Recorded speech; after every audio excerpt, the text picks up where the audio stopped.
ఓం శ్రీ మాత్రే నమః. నమస్కారం అండి. ధాత్రితో లక్ష్మీప్రియ క్రియేషన్స్ కు స్వాగతం. ఈరోజు ఈ వీడియోలో పుత్రద ఏకాదశి అంటే ఏమిటి, ఈ ఏకాదశిని ఎలా ఆచరించాలి, వ్రత విధానం ఏమిటి, ఎటువంటి నియమాలు పాటించాలి, సంతానం లేక బాధపడుతున్న వారు ఈ వ్రతాన్ని ఆచరిస్తే ఎలా సంతాన భాగ్యం కలుగుతుంది అనే పూర్తి వివరాలని ఈ వీడియో ద్వారా మీకు అందజేస్తాను. మొదటిసారి మా ఛానల్ని చూస్తున్న వారు తప్పకుండా సబ్స్క్రైబ్ చేసుకోండి.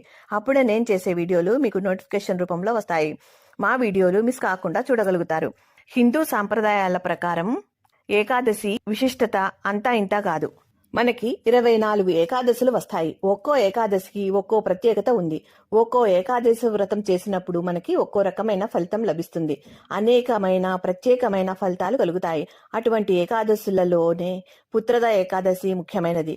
ఎవరైతే వివాహమై చాలా కాలమై సంతానం లేక బాధపడుతున్నారో, అంతేకాకుండా ఎవరైతే ప్రత్యేకంగా పుత్ర సంతానం కావాలని కోరుకుంటున్నారో, సంతానం ఉన్నవాళ్లు తమ సంతానము అభివృద్ధిలోకి రావాలని, పిల్లలు మొండితనం వీడి ఉన్నతమైన విద్య ఉద్యోగాలు పొందాలని కోరుకుంటున్నారో వారందరూ కూడా చేయదగ్గ విశేషమైన అద్భుతమైనటువంటి వ్రతము ఈ ఏకాదశి వ్రతము.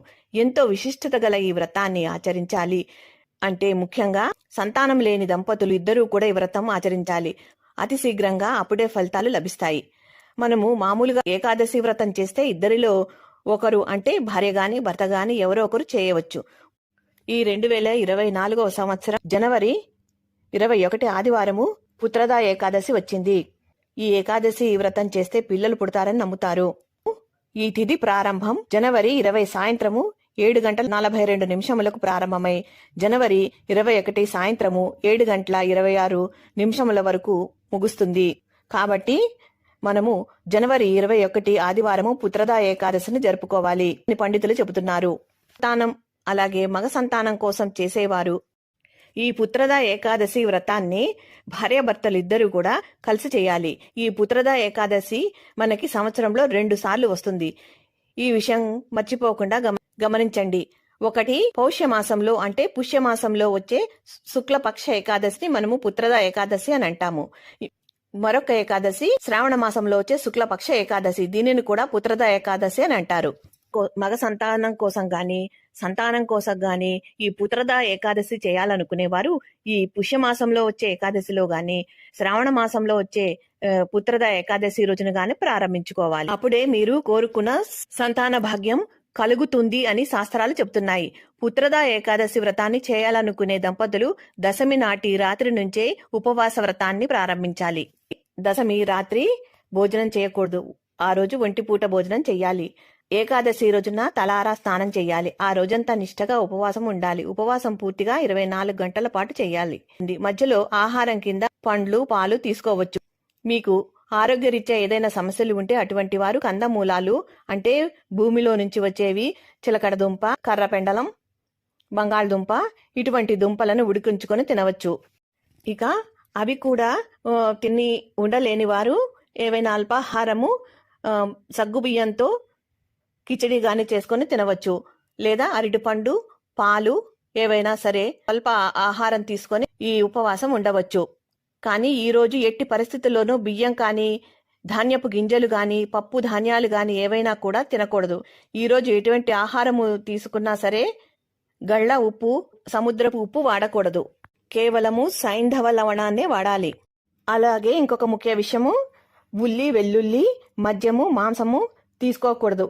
ఈ 3 రోజులు కూడా మీరు ఏ పదార్థాన్ని స్వీకరించినా కూడా దాన్ని ముందుగా ఒక తులసాకు ఉంచి దానిపైన గోవింద నామాలు స్మరిస్తూ లేదా స్వామివారి యొక్క నామాన్ని స్మరిస్తూ స్వీకరించాలి.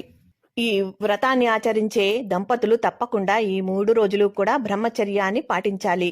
మీకు వీలుండి చేయగలిగితే గనక ఆరోగ్యం సహకరిస్తే నేల మీద చాప వేసుకుని పడుకుంటే ఉత్తమము. ఈ విధంగా ఏకాదశి రోజున ఉపవాసం ఉండి రాత్రంతా కూడా జాగరణ చేయాలి. మరునాడు ద్వాదశి గడియలు రాకముందే మీరు ఉపవాస దీక్షను విరమించవలసి ఉంటుంది. దశమి, ఏకాదశి, ద్వాదశి ఈ 3 రోజులు కూడా ప్రత్యేకించి సంతానం కోసం పూజ చేసే దంపతులు సంతాన వేణుగోపాల స్వామి యొక్క మంత్రాన్ని జపిస్తే అలాగే విష్ణు సహస్రనామ పారాయణం కూడా చేస్తే మంచి ఫలితాలు కలుగుతాయి. విష్ణు అష్టోత్తర శతనామావళి అలాగే అవేవి రాకపోతే గోవింద నామాలైనా చదువుకుంటూ పూజ అయితే చేసుకోండి. అవి కూడా వీలు లేని వాళ్ళు, చేయలేని వాళ్ళు, చదవలేని వాళ్ళు స్వామివారి యొక్క ఏదో ఒక నామంతో మీరు పూజ చేసుకోండి. విష్ణువు యొక్క ఏదో ఒక నామంతో పూజ చేసుకోండి. 108 సార్లు అంటూ లేదా మీకు ఎంత సమయం కేటాయించగలిగితే అంత సమయం పుష్పాలతోటి, అక్షంతలతోటి పూజ చేసుకోండి. ఈ 3 రోజులు కూడా పగటి పూట నిద్రపోకూడదు. ఈ వ్రతాన్ని ఆచరించేవారు ముఖ్యంగా ప్రశాంతంగా ఉండాలి. ఎట్టి పరిస్థితుల్లోనూ కూడా అబద్ధాలు చెప్పటం, అలాగే ఇతరులను నిందించటం, కోపం తెచ్చుకోవటం ఇటువంటి పనులు అస్సలు చేయకూడదు. దశమి రోజున ఏకభుక్తం చేయాలి. ఏకాదశి రోజున పూర్తి ఉపవాస జాగరణ చేసి, ద్వాదశి రోజున మరలా తల్లారా స్నానం చేసి ముందుగా విఘ్నేశ్వరుని పూజ చేసుకుని ఆ తర్వాత విష్ణుమూర్తి ఆరాధన చేసుకుని ఏదైనా నైవేద్యంగా పెట్టి ఆ నైవేద్యాన్ని ముందుగా తిని ఉపవాస దీక్షను విరమించాలి. పుత్ర సంతానం కోసం పుత్రద ఏకాదశి రోజున ఉపవాస దీక్ష చేస్తున్న వారు తప్పకుండా ద్వాదశి రోజున ఒక బ్రాహ్మణునికి భోజనం పెట్టవచ్చు, లేదా ఆహార సదుపాయాలు చేయవచ్చు, లేదా స్వయం పాకదానం ఇవ్వవచ్చు. ఈ రోజు గోవికి పళ్ళు, గ్రాసము ఇలా ఏవైనా సమకూరిస్తే చాలా మంచిది. ఈ విధంగా ఈ నియమాలు పాటిస్తూ సంతానం కోసం పుత్రద ఏకాదశి వ్రతాన్ని ఆచరించవలసి ఉంటుంది. సంతానం కావాలనుకునేవారు తప్పనిసరిగా ఈ 24 ఏకాదశులని, అంటే 1 సంవత్సరం పాటు ఏకాదశి వ్రతాన్ని ఆచరిస్తే చాలా మంచి ఫలితాలు కలుగుతాయి అని పెద్దలు చెప్తున్నారు.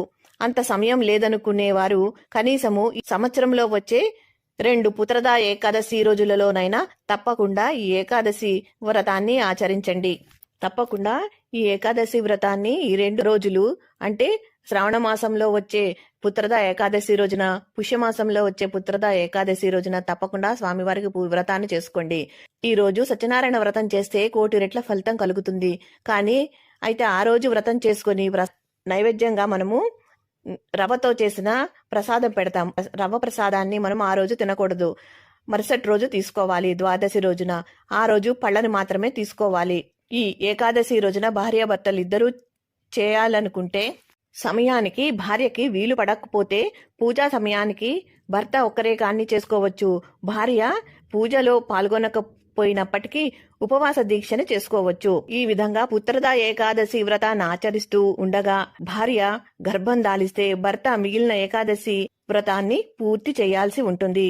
ఈ విధంగా నియమానుసారంగా చెప్పిన విధంగా పూజ చేసుకొని మీ గోత్ర నామాలు చెప్పుకుంటూ మీ కోరికలని స్వామివారికి చెప్పుకుంటూ శ్రీ లక్ష్మీనారాయణ స్వామివారి యొక్క ఫోటో గాని పెట్టుకొని పూజ చేసుకోవాలి.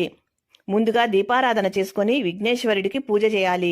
ఆ తర్వాత లక్ష్మీనారాయణులకి పూజ చేయాలి. మీ శక్తి కొలది ఆ లక్ష్మీనారాయణులకి తులసి దళాలతో గాని, పుష్పాలతో గాని, అక్షంతలతో గాని పూజ చేసి ధూపదీప నైవేద్యాలు సమర్పించి కథ చదువుకోవాలి. శ్రీకృష్ణుడు ధర్మరాజుకి బోధించిన పుత్రద ఏకాదశి కథ చెబుతున్నాను వినండి. ఒకరోజు భద్రావతి రాజు సుకేతిమాన్, అతని భార్య సైభ్య సంతానం లేక బాధపడుతూ ఉండేవారు.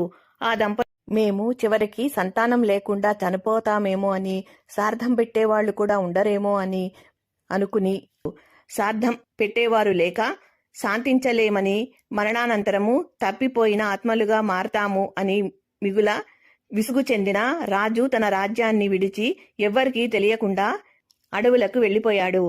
ఆ విధంగా వెడలిపోయి అరణ్య సంచారము చేస్తున్న సుకేతమాన్ పుత్రద ఏకాదశి రోజున మానస సరోవరం ఒడ్డున ఉన్న కొందరి ఋషుల ఆశ్రమానికి చేరుకున్నాడు. వారు రాజుకి ఈ విధంగా చెప్పారు. పుత్రద ఏకాదశి రోజున వ్రతాన్ని ఆచరించమని చెప్పారు. రాజు అంగీకరించి రాజ్యానికి తిరిగి వచ్చి తన భార్యతో కూడి పుత్రద ఏకాదశి వ్రతాన్ని ఎంతో భక్తి శ్రద్ధలతో ఆచరించాడు. ఆ రాజు భార్య గర్భం ధరించి 12 బిడ్డకి జన్మనిచ్చింది.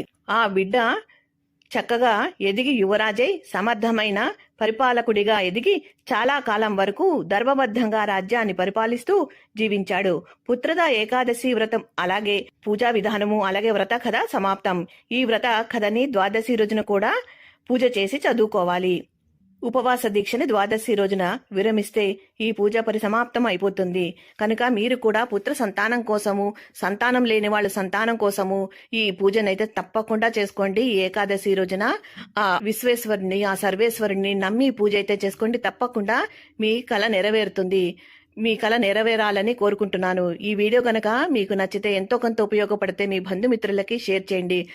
కొత్తగా చూస్తున్న వాళ్ళు సబ్స్క్రైబ్ చేసుకోండి. మరో మంచి వీడియోతో మళ్ళీ కలుస్తాను. నమస్కారం. ఉంటానండి.